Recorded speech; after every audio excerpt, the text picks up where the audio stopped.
Hello' বন্ধুসকল, এইটো চাওক টাটা এচিৰ পেট্ৰল ফিল্টাৰ হয় এইটো। তো এইটো লক থাকে, চাওক এইটো স্কোৱাৰ থাকে দুই চাইডত তলৰ ওপৰত। এইটো দবাই কিনে প্ৰেছ কৰি কিনে টানিলে খুলি যায় বাৰু এইটো। আৰু কিছুমান মাটি মাৰি থাকিলে পটককৈ নুখুলে। তো সেইটো কাৰণে যদি কিছুমানৰ যদি বেছি খুলিবলৈ অসুবিধা তেনেহ'লে অকণ পানী দি দিব এই প্লাষ্টিকৰ লকটোৰ ওপৰত, তেতিয়া পটককৈ ইজি খুলি যাব। তাৰপিছত 10 নম্বৰ বলটো ঢিলা দিব লাগিব, ঢিলা দি চাওক ওলাই দিলোঁ মই এইটো। আৰু নতুন ফিল্টাৰ এইটো হয় পেট্ৰল ফিল্টাৰটো।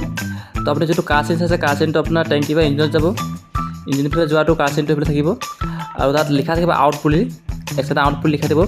আউটটো ইঞ্জিন ফালে যাব, যোনটো পেট্ৰল টেংকিৰ পৰা যোনটো আহিছে আৰু যোনটো ওলাব সেইটো আউটটো যাব ইঞ্জিন ফালে। তো তাকে লেটাৰটো মই বহাই দিলোঁ। বহাই দিয়াৰ পিছত ইমান হেৰি ঝেমেলা নাই আৰু, লকটো ডাইৰেক্ট ঠেলিলে বহি যাব লকটো। আৰু মই লকটো তাত ঠেলি বহাই দিলোঁ। বহাই দিয়াৰ পিছত 10 নম্বৰ টিত জাম দি দিলোঁ। এইটো জাম দি আছোঁ, চব এইটো প্ৰথমত লককেইটা ভৰাই কিনে জাম দিব লাগে, তাত ভালকৈ এডজাষ্ট হৈ যাব। তো এইটো ফিটিং হৈ গ'ল চব ধুনীয়াকৈ। লাগে টানি ওলাই চাব, টানি ওলাই যাব নেকি, আৰু যদি ভালকৈ নবহিলে আকৌ টানিঙত ওলাই যাব এইটো। আৰু পেট্ৰল ফিল্টাৰটো লেফ্ট চাইডে থাকে, এয়াৰ ফিল্টাৰৰ ওচৰতে থাকে। তলত সোমাই চালে চাই পাব আৰু। আৰু এটা হৈ গ'ল কমপ্লিট ফিটিং, গাড়ীখন যাব হ'লে হ'ল আৰু। Bye bye.